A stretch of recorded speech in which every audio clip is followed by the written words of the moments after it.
वाञ्छाकल्पतरुभ्यश्च कृपा सिन्धुभ्यैव च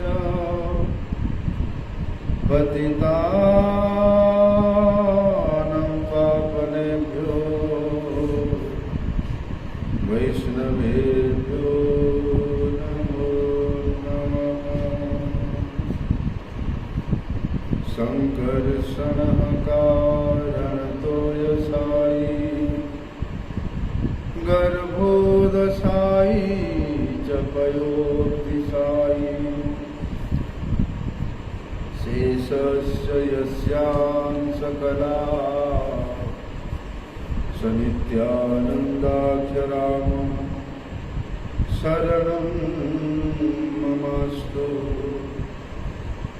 नमो महावदन्याय कृष्णप्रेमप्रदायते कृष्णाय कृष्णचैतन्य नामिने गौरत्विषे नमः। नमस्ते तु अलग्राम नमस्ते मुसलायुध नमस्ते रेवतीकांत नमस्ते भक्तवत्सल नमस्ते बलिनां श्रेष्ठा नमस्ते धरणिधर प्रलम्बारे नमस्ते तु त्राहि मां कृष्णपूर्वजं भुजे सव्यवेणुं शिरसि शिखिपिच्छं कटितटे दुकुलं नेत्रान्ते सहचरे कटाक्षं च विदधते सदा श्रीमद्वृन्दावनवसति लीला परिचयो जगन्नाथ स्वामी नयनपथगामी भवतु मे। हे कृष्ण करुणा सिंधु दीनबंधो जगत्पते गोपेश गोपिकाकांत राधाकांत नमस्तुते। तप्तकांचन गौरांगी राधे वृंदावनेश्वरी वृषभानुसुते देवी प्रणमामि हरिप्रिये। वन्दे नन्दव्रजस्त्रीणां पादरेणुमवीक्ष्णसा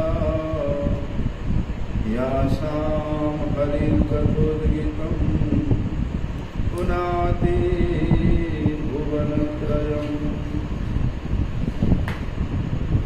नष्टप्रायेषु भद्रेषु नित्यं भागवतं सेवया भागवती उत्तमश्लोके भक्तिर्भवति नैष्ठिकी। नारायणं नमस्कृत्यं नरं चैव नरोत्तमं देवीं सरस्वती व्यासं ततो जयमुदीरये। पतितपावन परम करुणामय परम आराध्य श्री गुरुपाद पद्म नित्य लीला प्रविष्ट विष्णुपाद परमहंस भक्तिवल्लभ तीर्थ गोस्वामी श्री गुरु महाराज के अभय चरण कमल में साष्टांग दंडवत प्रणाम करते हुए उनकी अहीन की कृपा प्रार्थना। परमाराध्यतम शिक्षा गुरुपाद पद्म नित्य लीला प्रविष्ट विष्णुपाद परमहंस भक्ति विज्ञान भक्ति गोस्वामी महाराज श्रीपाद पद्म में साष्टांग दंडवत प्रणाम करते यही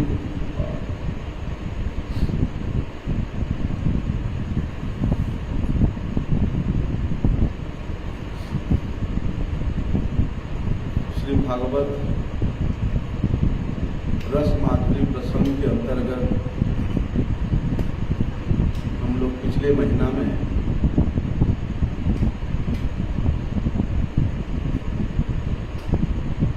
कई दिन तक श्रवण किए थे। प्रसंग के अनुसार विश्व पितामह का निर्ज्ञान हो गया था। विश्व पितामह ने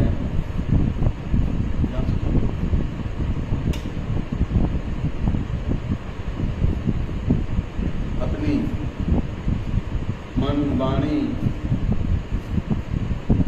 अपने इंद्रियों के वृत्ति को अपने सम्मुख विराजमान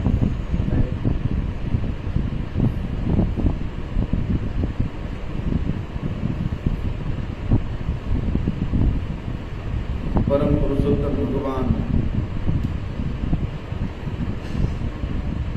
श्री कृष्ण चंद्र के चरण कमल में अभिनिविष्ट करके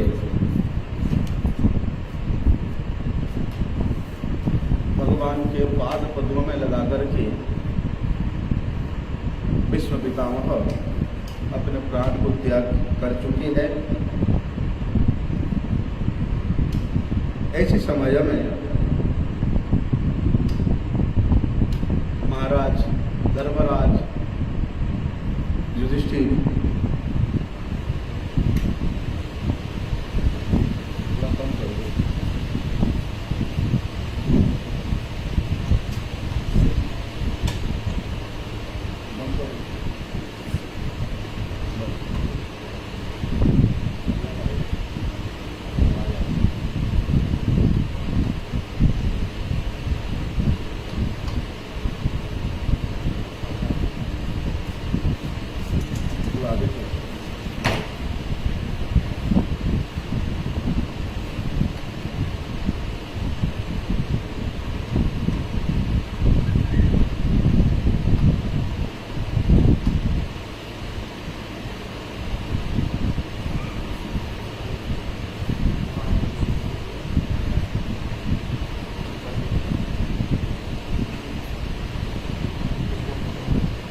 महाराज युधिष्ठिर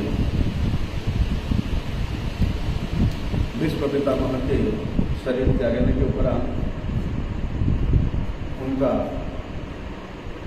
दाह संस्कार इत्यादि क्रिया अंत्येष्टि क्रिया संपन्न करते हैं और अनेक दिनों तक वे शोकमग्न अवस्था में राज्य शासन करने का प्रयत्न करते हैं। लेकिन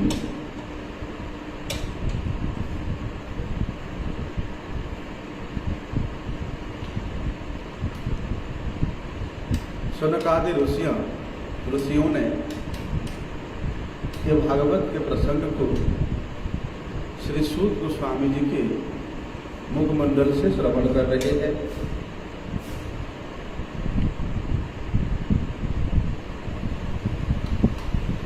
तो वहां पर सनकादि ऋषिगण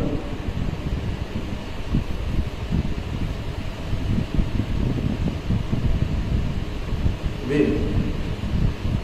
सूत गोस्वामी जी से प्रश्न करते हैं कि देखिए, यद्यपि महाराज युधिष्ठिर बड़े धार्मिक परायण थे, धार्मिक शिरोमणि थे, तो उन्होंने किस प्रकार से अपने भाइयों को लेकर के राज्य शासन किया, जिनका राज्य ठीक है, थोड़ा हिल रहा चलेगा,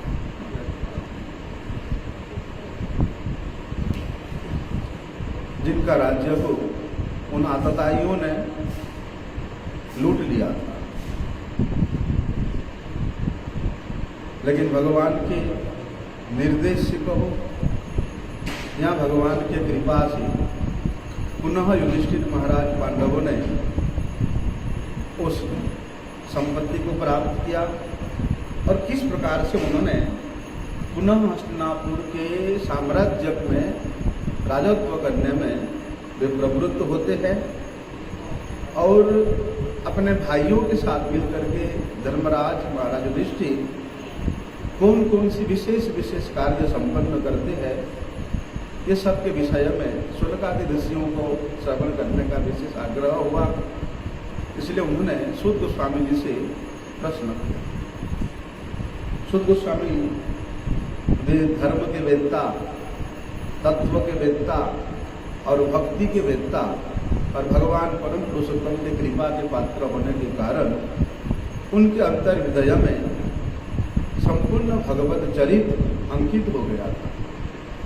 इसलिए वे सूत गोस्वामी बड़े ही प्रेम से उन शुनकादि ऋषियों को बताते हैं कि यद्यपि चाहे वो कौरव वंश का हो चाहे पांडव वंश का हो, दोनों के आपस में युद्ध हुआ और दोनों के ये क्रोध रूपी अग्नि में प्राय दोनों वंश का ही परिसमाप्ति होने वाला ही था।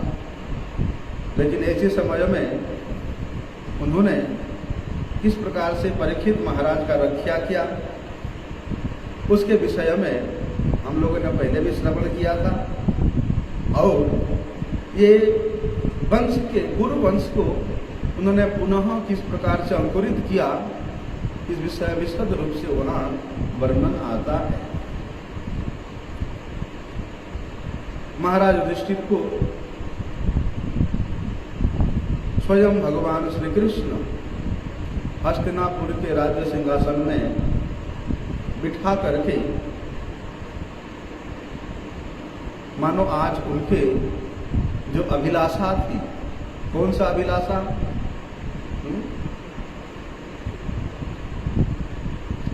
कि यदा यदा हि धर्मस्य ग्लानिर्भवति भारत अभ्युत्थानमधर्मस्य तदात्मनं सृजाम्यहम् परित्राणस्य साधूनां विनाशाय च दुष्कृतां धर्म संस्थापनार्थाय संभवामि जुगे जुगे, कि उन दुष्टों का विनाश करके, उन राक्षस असुर प्रवृत्ति लोगों का विनष्ट करके वे जिस दिन हस्तिनापुर के राज्य सिंहासन पे धर्म के अवतार महाराज युधिष्ठिर को अधिष्ठान कराते हैं, उसी दिन मानो भगवान श्री कृष्ण जिस इच्छा लेकर के प्रकट हुए थे वो आज परिपूर्ण होता देख भगवान में परम प्रसन्न है।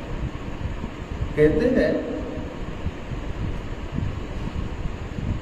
जब भीष्म पितामह सरसैया पे थे और उसी समय भगवान श्री कृष्ण के साथ पांडवों ने भीष्म पितामह का दर्शन करने गए थे और उसी समय भीष्म पितामह से पांडवों को जो उपदेश मिला था, जो निर्देश मिला था, जो शिक्षा मिला था, जो वचन उन्होंने उनके मुख से श्रवण किया था, उस वचन के अनुसार और बाद में स्वयं भगवान श्री कृष्ण पांडवों को जो उपदेश दिया था उसके आश्रय में ही पांडवों ने अपना उन वचनों के, उन उपदेशों के आश्रय में ही पांडवों ने अपना जीवन जापन करने का, अपना साम्राज्य शासन करने का विचार बना लिया। कैसे? जब संपूर्ण जगत भगवान श्री कृष्ण के ही अधीन है, ये तत्व महाराज युधिष्ठिर के हृदय में संपूर्ण रूप से हृदयंगम हो चुका था।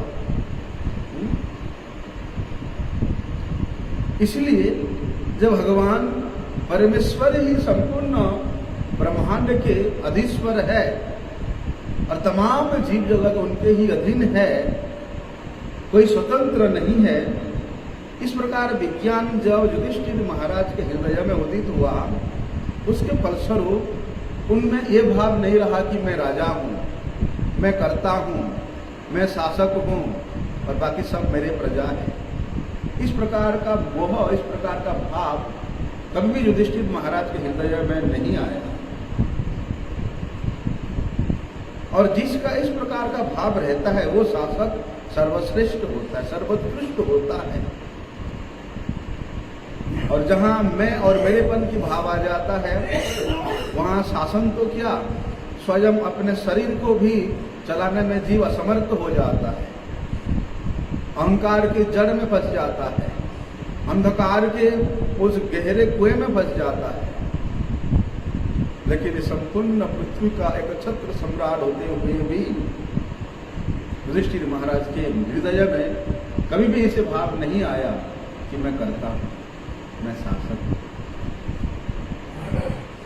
वे परम परमेश्वर भगवान श्री कृष्ण चंद्र जिस प्रकार इस संसार को चलाते हैं, उनके इच्छा के अनुरूप संपूर्ण जीव जगत परिचालित होती है। वे वचन के, वे उपदेश के अधीन में रह करके ही उनका ही चरणों का एक छोटा सा सेवक के रूप में उनके निर्देशानुक्रम में ये पृथ्वी को चलाने का संकल्प युधिष्ठिर महाराज मन में ले लिया। और देवराज इंद्र की भांति समुद्र तक पृथ्वी का जो शासन है उसको उन्होंने करने लगे, पालन करने लगे। शासन तो नहीं, पालन करने लगे।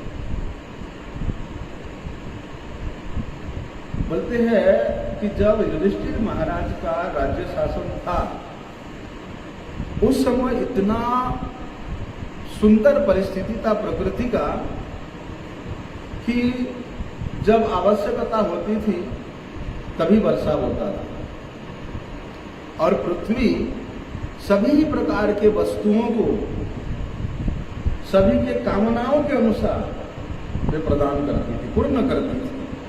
कामम ववर्ष पर्जन्य सर्व काम दुधामही। पृथ्वी जो सिंचन करती है, जो भी उत्पादन करती है, बोलते उससे किसी का कोई कमी नहीं होता, और जो जिस प्रकार की इच्छा करता है पृथ्वी देवी उस प्रकार का फल उसको प्रदान करती है। भैया उस समय ऐसे गाय थी, बड़े बड़े थन वाली गाय, और वे गाय भी बड़े प्रसन्न चित्त से दुग्ध प्रदान करती थी। और जितने भी गौशालाएं थी ना, सब गौशालाओं में बोलते दूध से परिपूर्ण होता था कि सीसी चूहुस्म प्रजान गावः पयसोद्भुसतिर्मुदाः। मानो ऐसा लगता था कि वे संपूर्ण साम्राज्य को दूध रूपी समुद्र में नहला देंगे, इतना दूध होता था। और महाराज युधिष्ठिर के साम्राज्य में राजत्व काल में जो नदियां हैं, सागर है, वृक्ष लता है, जितने भी पहाड़ पर्वत है, वे सभी के सभी समय के अनुसार फसल उगाती थी, औषधियाँ प्रदान करती थी, ऋतु के अनुसार प्रत्येक अपनी अपनी अनुरूप ऋतु के अनुसार अपनी अपनी वस्तुएं प्रदान करने में सहर्ष वे प्रदान करती थी। और वैसे भी युधिष्ठिर महाराज को तो अजात शत्रु कहा जाता है कि उनका कोई शत्रु है ही, कोई उनका शत्रु नहीं। इसलिए जिस राज्य में राजा अजात शत्रु होता है, उस राज्य में बोलते हैं ये जो त्रिविध ताप है, आदि दैविक, आदि भौतिक और आध्यात्मिक, ये ताप उस साम्राज्य में कभी भी प्रवेश नहीं करती है। इसलिए युधिष्ठिर महाराज के साम्राज्य में उस समय पृथ्वी में बोलते हैं ये जो 3 प्रकार का जो ताप है, क्लेश है, रोग है, किसी को कोई भी सताती नहीं थी, कोई कष्ट किसी को देती नहीं, ऐसा सुशासन रहा। और युधिष्ठिर महाराज को राज्य सिंहासन में अधिरूढ़ करके भगवान श्री कृष्ण द्वारिका जाने का मन बनाते हैं। लेकिन इसको सुन करके उनकी बहन सुभद्रा, वो तो हस्तिनापुर की रानी है, अर्जुन के सहधर्मिणी है, तो वे दुखी होती है तो अपनी बहन को और थोड़े दिन सुख देने का और पांडवों को भी दुखी देख करके और कुछ मास वे हस्तिनापुर में रहने का विचार बनाते हैं। और उसके बाद भगवान श्री कृष्ण पुनः द्वारिका जाने के लिए युधिष्ठिर महाराज से वार्तालाप करते हैं। अब तो युधिष्ठिर तो महाराज है, उनसे तो पूछना पड़ेगा ना, इसलिए भगवान श्री कृष्ण युधिष्ठिर महाराज से अनुमति प्रदान करते हैं। देखो किस प्रकार की अनुमति देते हैं कि भगवान श्री कृष्ण युधिष्ठिर महाराज की अनुमति को प्राप्त करके वे युधिष्ठिर महाराज के आगे झुक करके बल्कि उनका अभिनंदन करते हैं। कौन? भगवान श्री कृष्ण। और फिर युधिष्ठिर महाराज को आलिंगन करते हैं। वहां सभी पांडवों ने, जो ज्येष्ठ वरिष्ठ कौरव वंश के महावीरों ने बचे थे, वे सभी भगवान श्री कृष्ण को आलिंगन करते हैं। कुछ उनके चरणों में पड़ करके उनको प्रणाम करते हैं। इस प्रकार सभी की अनुमति प्राप्त कर भगवान श्री कृष्ण द्वारिका जाने के लिए रथ में सवार होते हैं। भगवान रथ में विराजमान है और मानो उनके रथ के चारों ओर आज संपूर्ण हस्तिनापुर आज विराजमान हो गया। सुभद्रा, द्रौपदी, कुंती माता हैं, उत्तरा, विराट राजा की पुत्री है ना उत्तरा, अभिमन्यु के पत्नी और परीक्षित महाराज के माता। अभी गांधारी भी आई, धृतराष्ट्र महाराज आते हैं, कृपाचार्य और नकुल, सहदेव, भीमसेन, सभी पांडव सभी ने आकर के भगवान श्री कृष्ण के विच्छेद रूपी दुख से दुखित होकर के भगवान के रथ को घेर लेते हैं। और अवस्था ऐसे कि मानो सभी शोकाग्नि से अभिभूत होकर के मूर्छित होने की जैसे सभी का अवस्था है। भगवान द्वारिका जा रहे हैं और ये सभी पांडव, सभी हस्तिनापुर वासी उनके विरह से मूर्छित हो रहे हैं। भगवान हमेशा के लिए चले नहीं जा रहे हैं, जब बुलाएंगे आ जाएंगे। लेकिन देखो ये थोड़े समय का विरह भी भक्त नहीं सहन कर पाता। क्या कहते हैं कि सत्संगान मुक्त दुसंग हातुम नोस हते बुदह कीर्त्यमानम यशो यस्य सकृद आकर्ण्य रोचनम तस्मिन् न्यस्त धियः पार्थः सहेरन विरहम कथम दर्शन स्पर्शन आलाप शयनासन भोजन। वहां पर सूत गोस्वामी जी बड़े सुंदर उत्कृष्ट उदाहरण देते हैं कि सत्संगान मुक्त दुस्संग, कि भैया जब साधुओं का संग होगा, सत्संग होगा, तो अपने आप मोह रूपी जो बंधन है उसका विच्छेद हो जाएगा। स्त्री पुत्र कलत्र रूपी जो बंधन है, जो मोह है, जो विषय रूपी दुसंग है, वो अपने आप छूट जाएगा। क्या करने से? सत्संगात, यदि साधु संग करते हैं। क्यों ऐसे होता है? क्योंकि साधु मुखारिता वाक्यम, साधु के मुख से अविचलित रूप से जो मुखरित वाणी है वो सद वस्तु का होता है। और सद वस्तु के वाणी को श्रवण करने से हमारे इंद्रियों की वृत्ति भी सद हो जाती है। और जिसके इंद्रियों की वृत्ति सद वस्तु के लिए ही होता है, अर्थात भगवान की सेवा के निमित्त होता है, वहां भी ये पुत्र कलत्र रूपी जो विषय रूपी जो बंधन है वो हमेशा के लिए छूट जाता है। और जिन पांडवों ने साक्षात रूप से भगवान का संग किया है, भगवान के साथ जिनका उठना बैठना चलना फिरना हुआ है, उनका फिर ये साम्राज्य के प्रति, अपने पुत्र कलत्रों के प्रति क्या कोई आसक्ति रह सकता है? करते बोलते हैं कि कीर्त्यमानम यशो यस्य सकृद आकर्ण्य रोचनम, कि ऐसे जो बुद्धिमान व्यक्ति है, कौन बुद्धिमान व्यक्ति है? जो अपने इंद्रियों को इंद्रिय अधिपति भगवान ऋषिकेश की सेवा में नियोजित किया है, और विशेष रूप से कानों को सकृत आकर्ण्यम रोचन, कानों के द्वारा जो नित्य निरंतर भगवान के मधुराति मधुर उस लीलाओं को श्रवण किया है, वे और जिस साधु के मुख से नित्य निरंतर कीर्तित होने वाला, ये जो हृदय को रसायित करने वाला, कर्ण को रुचिकर करने वाला भगवान श्री कृष्ण की जो लीला कथा जो सुयश है, उसको यदि कोई व्यक्ति एक बार भी श्रवण कर लिया, कहां से श्रवण किया?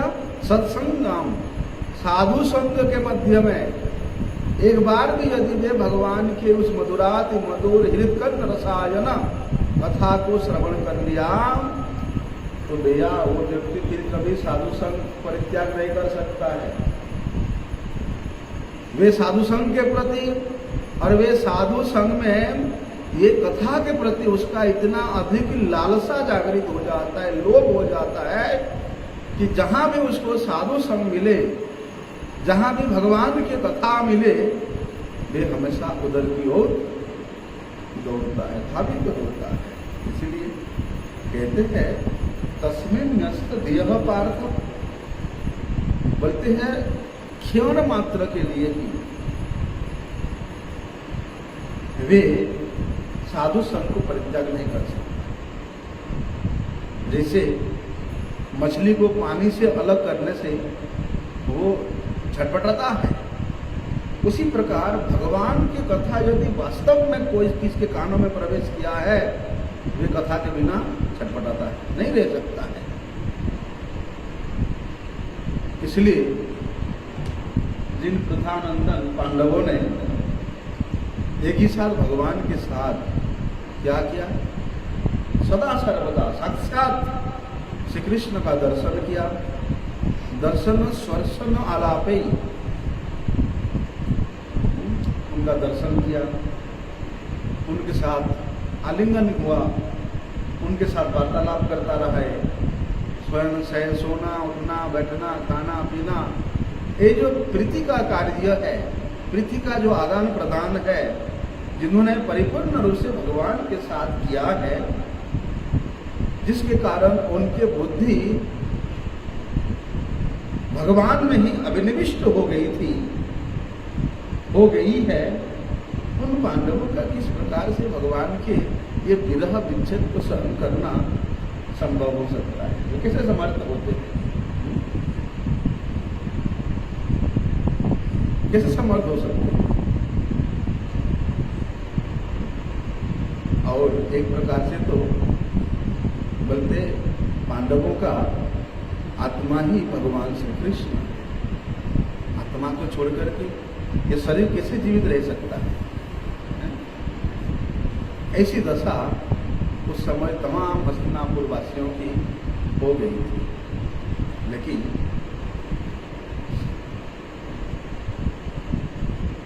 भगवान भी इन पांडवों के प्रति इतना अधिक स्नेह करते थे, इतना अधिक इनसे वत्सलता रूप प्रेम प्रदान करते थे कि सभी पांडवों के, सभी हस्तिनापुर वासियों के हृदय भगवान के साथ बंधा हुआ था, भगवान के प्रेम में बंधा हुआ था। और वास्तव में भगवान जिसका भाव, जिसका प्रेम, जिसका आस्था भगवान के प्रेम में ही बंधा हुआ है, वास्तव में वे व्यक्ति ही परम निर्मुक्त है, परम स्वाधीन है। तो भगत तो भावो रे बंदा लो।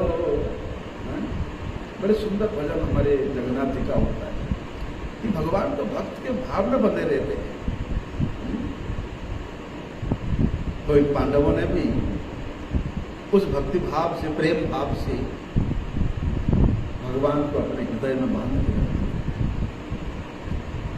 उन पांडवों की चित्त वृत्ति हमेशा भगवान के चिंतन में ही लगा रहता था, भगवान श्री कृष्ण में ही लगा रहता था। जहां जहां भगवान श्री कृष्ण जाते थे, पांडवों ने भी बिना पलक झलके उनके पीछे पीछे उनके दर्शन करने की आशा से चल पड़ते थे। ऐसा अवस्था। लेकिन भगवान द्वारिका जाने के लिए देवकीनंदन भगवान श्री कृष्ण जब हस्तिनापुर के उस महल से, उस भवन से रथ में विराजित होकर के निकल रहे हैं, तब अत्यंत आसक्ति के कारण बोलते हैं जितने भी पांडवों के बंधुओं की स्त्रियां थी, वे भी अपने आंसू को नहीं रोक पाए। वे सभी हस्तिनापुर की स्त्रियां भी आंसुओं से लथपथ होकर के भगवान के रथ के सम्मुख खड़े हो जाते हैं, भगवान को निहारते रहते हैं। परंतु भगवान श्री कृष्ण अभी यात्रा में जाएंगे, इसलिए किसी प्रकार से उनकी यात्रा में कोई कठिनाई ना हो, कोई अमंगल ना हो, इस भय से भी सभी ने बड़ी कठिनता से अपने आंसुओं को रोका। बोलते ना कोई यात्रा करता है तो नहीं रोना चाहिए, है? अगर रोता है बोलते हैं कुछ असुविधा भी हो सकती है, तो अमंगल भी हो सकती है। बोलते हस्तिनापुर के जितने भी जन थे वे तो अश्रुपूरित नयनों से भगवान को निहार रहे हैं।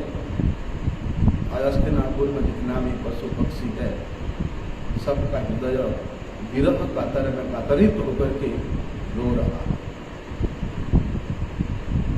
लेकिन क्या करें, भगवान जा रहे तो दुख भी नहीं रह सकते ना। और भगवत विरह ही वास्तव में परम सुख प्रदान करती है। भगवत मिलन जितना सुख प्रदान नहीं करती है, उसे कोटि गुना अधिक सुख भगवत विरह ही प्रदान करती है। क्योंकि ऐसी विरह अवस्था में वे एक पल भी भगवान के स्मरण के बिना नहीं रह सकता है।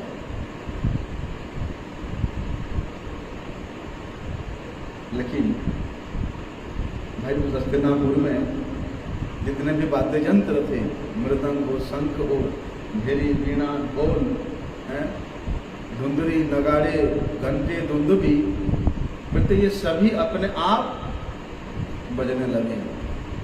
अरे भगवान जा रहे हैं, सुबह सुबह कैसे जाएंगे, हैं? यद्यपि हमको बजाने वाले रो रहे हैं, लेकिन हमारा तो कर्तव्य करना होगा। इसलिए सभी वाद्य यंत्र अपने आप बजने लगे।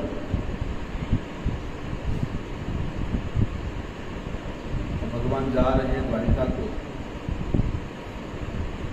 उनका झलक पाने के लिए, उनका दर्शन करने के लिए कुरुवंश जितना स्त्रियां हैं, अब उस दांड से वे ऊपर चढ़ जाती है, अपने अटारियों में चढ़ जाती है और भगवान को बड़े अनुराग से, बड़े लज्जा से, बड़े धीमी धीमी प्रेम भरे मुस्कान से भगवान को मिलती है। और वहां से भगवान के ऊपर वे पुष्प वर्षा कर रही है।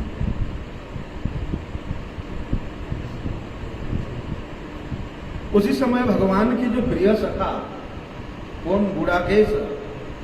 गुड़ाकेश कौन है? अर्जुन, जिन्होंने निद्रा को जय किया है। तो निद्रा को जीतने वाले अर्जुन ने क्या करते हैं, सखा भगवान श्री कृष्ण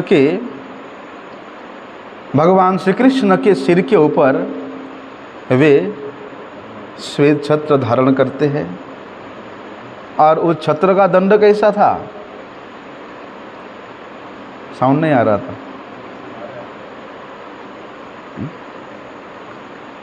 बोलते वे छत्र का जो दंड है वे अनेक प्रकार के रत्नों से निर्मित हुआ था, और वे छत्र भी चारों ओर से मोतियों की झलरों से मंडित हुआ था। उद्धव और सात्यकी बोलते दोनों बड़े अद्भुत रूप से भगवान की चामर सेवा करते हैं। चामर सेवा करते करते वे तो कई बार प्रेम में भी अभिभूत हो जाते हैं। उद्धव और सात्यकी दोनों ने भगवान को दोनों ओर से चामर ढुला रहे हैं। भगवान जिस मार्ग में जा रहे हैं उस मार्ग में चारों ओर से पुष्प वर्षा हो रही है, और ऐसी शोभा भगवान माधव की हो रही है, उस शोभा का क्या वर्णन कर सकते हो, केवल उसको अनुभव करो। हाँ, क्या शोभा था उस हस्तिनापुर के उस गलियों का, उस राजप्रसाद का। कहते हैं अश्रूयंता शिशः सत्या तत्र द्विजेरिता नानो रूपान रूपाश्च निर्गुणस्य गुणात्मनः। भाई भगवान तो समस्त गुणों के आकर है। जितना भी चिन्मय गुण है वे तमाम चिन्मय गुण से भगवान आविष्ट है, लेकिन फिर भी उन्होंने इस पृथ्वी में प्रकट होकर के मनुष्य जैसी लीला किया। और मनुष्य जैसी लीला कर रहे हैं, इसलिए जिस पथ पे भगवान गमन कर रहे हैं उस पथ पे जो ब्राह्मण लोग भगवान को आशीर्वचन दे रहे हैं, उस आशीर्वाद वचन को भगवान बड़े ध्यान से सुन रहे हैं। लेकिन यद्यपि विचार करें ऐश्वर्य दृष्टि से कि भगवान तो त्रिगुणातीत है, वे परम परमेश्वर हैं, उन भगवान के लिए यदि आशीर्वाद दो कि तुम सुखी रहो, तुम्हारा मंगल हो, तुम्हारा जाना सुखसो सकुशल हो, भगवान वे तो त्रिगुणातीत है, लेकिन उनके लिए इस प्रकार का आशीर्वचन देना विचार करें तो उपयुक्त नहीं है। लेकिन माधुर्य दृष्टि से विचार करें तो भगवान उन तमाम ब्राह्मणों के आशीर्वाद को अपने हित समझ करके, क्यों? क्योंकि भगवान तो भक्तों के प्रेम के वशीभूत है। भक्त के प्रेम के वशीभूत रहना उनको अच्छा लगता है, और भक्त उस प्रेम के कारण ही भगवान का सेवा करता है। भगवान को किसी वस्तु की आवश्यकता नहीं है, वे परिपूर्णतम है, लेकिन फिर भी भक्तों के अधीन रहना, भक्तों के सेवा भाव को ग्रहण करना उनको सबसे अच्छा लगता है। ऐसे विचार करें तो वे अप्राकृत गुणगण से परिपूर्ण भगवान सभी ब्राह्मणों के, सभी ज्येष्ठ जनों के आशीर्वाद को भी ग्रहण कर रहे हैं, और इसी भाव से ऐसा आशीर्वाद देना भी उपयुक्त है, क्योंकि भगवान को वो अच्छा लगता है। लेकिन उस समय क्या होता है, हस्तिनापुर के जो कुलीन स्त्रियां हैं, जिनका चित्त वृत्ति, जिनका मन भगवान के रूप को देख करके, भगवान के उस यात्रा रूप सौंदर्य को देख करके जिनका मन रम गया था, वे कुलीन स्त्रियां उपनिषद, श्रुति, वेद, वेदांत हैं, इन सब शास्त्रों की जो निचोड़ तत्व है उसके द्वारा भगवान के रूप की, गुण की, उनके सौंदर्य की कथाओं का चर्चा करने लगी। और उन कुलीन स्त्रियों के वो चर्चा इतना सुंदर थी, सुंदर भले क्यों नहीं होगा, हैं? अरे जिस चर्चा में भगवान के ही गुणानुवाद का वर्णन हो, जिस कीर्तन में भगवान के ही गुणानुवाद का वर्णन हो, वो कभी असुंदर हो सकता है? और वे इतनी सुंदर रूप से भगवान के गुणानुवाद का वर्णन कर रही है, उपनिषद श्रुतियों के श्लोकों के द्वारा कि सभी का मन उनकी ओर आकृष्ट हो रहा है। क्या कह रही है वे कि सवे किलायम पुरुषः पुरातनो स एक आसीत् अवशेष आत्मनि अग्रे गुणेभ्यो जगदात्मनेश्वरे निमिलितात्मं निशिसुप्त शक्तिषु।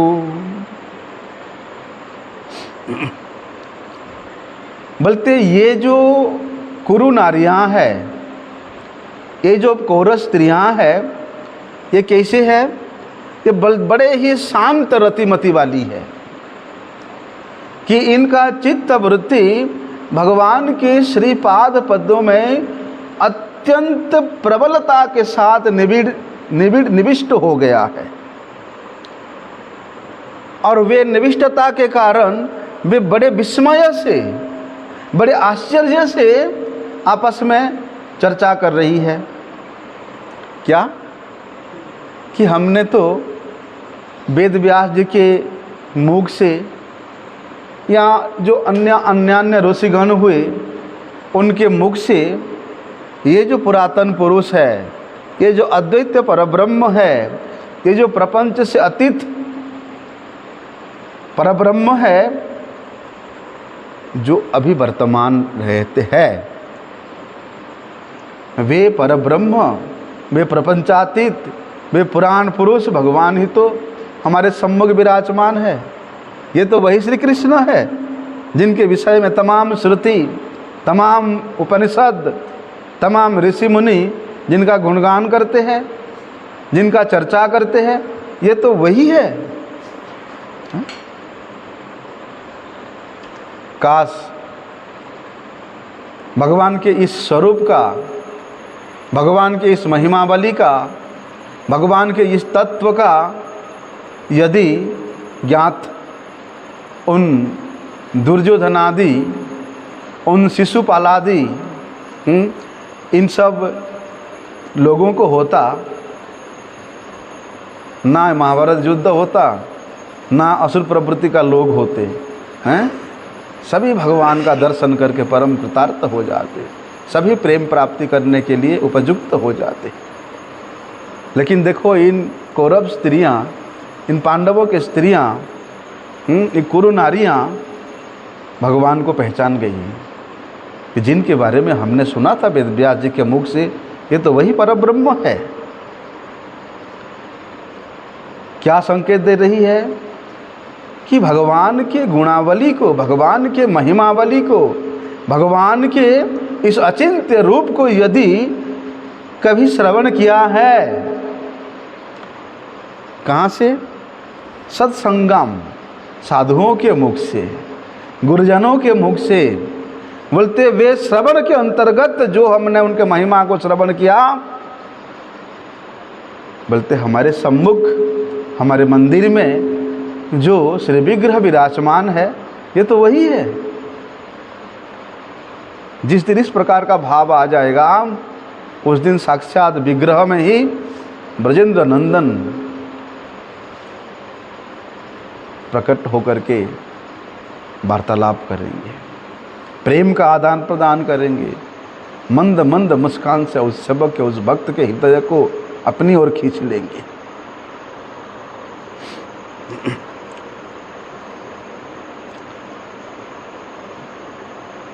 लेकिन देखो वे कैसी तत्व का निरूपण करती है कि जब ये तमाम सृष्टि काल के प्रभाव से प्रलय की ओर प्राप्त होती है, उसी समय ये तमाम जीव जगत भगवान श्री कृष्ण के ही जो विभु स्वरूप है, परमात्मा स्वरूप है, ब्रह्म स्वरूप है, बोलते उस गर्भोदशाई विष्णु में प्रविष्ट हो जाती है। और भगवान पुनः कमलपत्राक्षम तद विलोकयितम वटस्य पत्रस्य फुटे शयानम बालम गोविंदम मुकुंदम स्मरामि।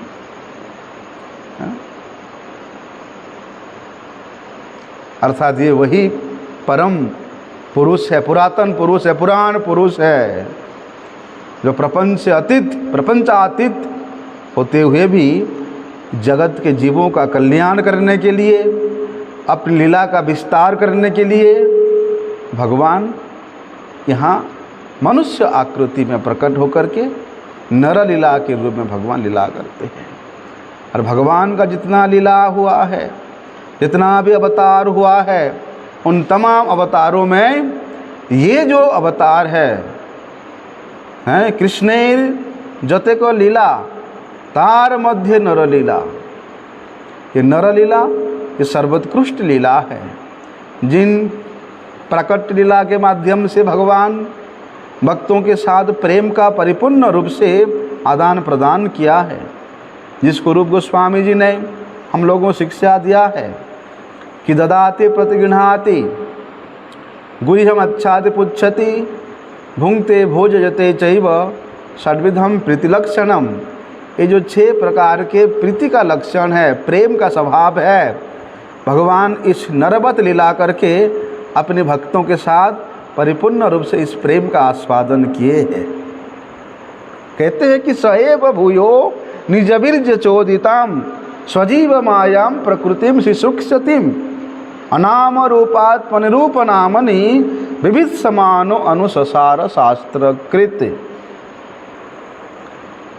वे कुरु स्त्रियां समझ गई ये भगवान तो अच्युत है, और वे अच्युत भगवान से, भगवान का यदि कोई दर्शन कर लेता है, वे अच्युत भगवान के सभा में यदि कोई अपने आप को एक बार भी लगा देता है, ये अच्युत भगवान की गुणावली को जो एक बार भी अपने कानों में श्रवण कर लेता है, फिर इनसे कभी भी च्युत नहीं हो सकता, वे अलग नहीं हो सकता। ऐसा इनमें आकर्षणीयता है। इसलिए भगवान अपने इस अच्युत स्वरूप को साफल्य मंडित करते हुए ये तमाम हस्तिनापुर वासियों के मन को अपने ओर आकर्षित करके सभी को अपनी अच्युत गोत्र में संलग्न कर दिया है। ऐसा यद्यपि भगवान के कोई भी नाम रूप गुण लीला धाम परिकर कुछ भी हो, ये जड़ीय नहीं है, ये परम चिन्मय है। इसलिए जब तक जीव भगवान अच्युत के साथ अपना संबंध को नहीं जोड़ लेता, भगवान अच्युत के गोत्र में अपने आप को जब तक नहीं अनुभव कर लेता, बल्कि तब तक भगवान के इस नाम रूप गुण लीला में उसको जो चिन्मयता का अनुभूति नहीं होती। इसलिए श्री गुरुपाद पद्म अनुगत शिष्य को क्या करते हैं, वे अच्युत गोत्रीय बना देते हैं, उसको दीक्षा और शिक्षा प्रदान करके उसको अच्युत गोत्रीय बना देते हैं। अच्युत गोत्रीय होने के उपरांत भगवान के ये जो लीलाएं हैं, कथाएं हैं, धाम है, भक्त है, उनमें चिन्मयता का अनुभव होगा। और जो शरणागत शिष्य है, जो गुरुदेव के वास्तविक निर्देश को पालन करने के लिए उत्कंठित है, उसके हृदय में ही भगवान के इस नाम रूप गुण लीला धाम का चिन्मयता प्रकाशित होता है, अपराकृतता प्रकाशित होता है। और जिस दिन भगवान के एक नाम में चिन्मयता अपराकृतता अनुभव होता है, उस दिन वे पता नहीं दूसरे नाम उच्चारण कर पाए कि ना पाए। भगवान श्री कृष्ण के एक नाम ही उसको उस परम प्रेम प्रदान करने में परम समर्थ है। हमने देखा है श्री गुरुपाद पद्म का कैसा अवस्था होता था। महामंत्र बोलने के लिए बोल रहे हैं, लेकिन एक कृष्ण नाम, एक हरे कृष्ण बोलने के बाद वे किस एक अचिंत्य भाव में चले जाते थे कि आगे का नाम उच्चारण करने में समर्थ भी नहीं होते थे। ऐसा स्थिति था। इसलिए हे प्रभु, अनाम रूपात्म निरूप नामनि, आप अनाम होकर के भी आप तमाम नामों को प्रकट करते हुए जीव जगत के कल्याण करते हैं। और